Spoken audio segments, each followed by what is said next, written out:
Présentation et théorie.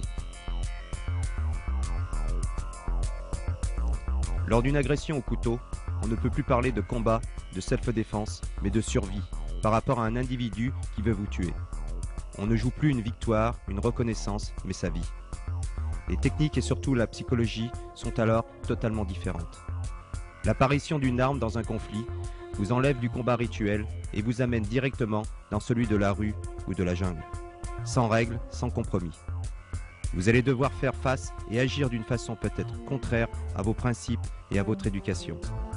Il va falloir avoir la capacité de passer rapidement d'une attitude de combattant d'arts martiaux à un instinct de survie sans état d'âme. La riposte devra être rapide, efficace et brutale. On pouvait penser qu'il existait des techniques secrètes permettant de se débarrasser de n'importe quel agresseur.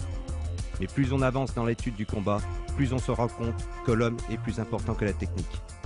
C'est souvent soi-même qu'il faut apprendre à connaître et à gérer.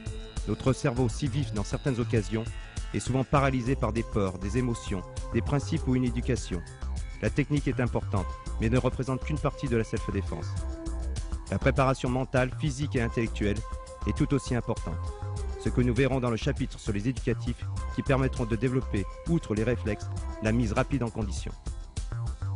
On peut dire qu'il y a deux grands cas de figure dans les attaques au couteau. Les agressions où l'on voit l'arme et celles où on ne la voit pas. Dans le premier cas, ce sont des attaques après menace ou intimidation avec l'arme. Ou alors, un individu qui au cours d'une dispute ou d'un coup de folie saisit le premier ustensile tranchant ou perforant. Dans ces deux cas, il ira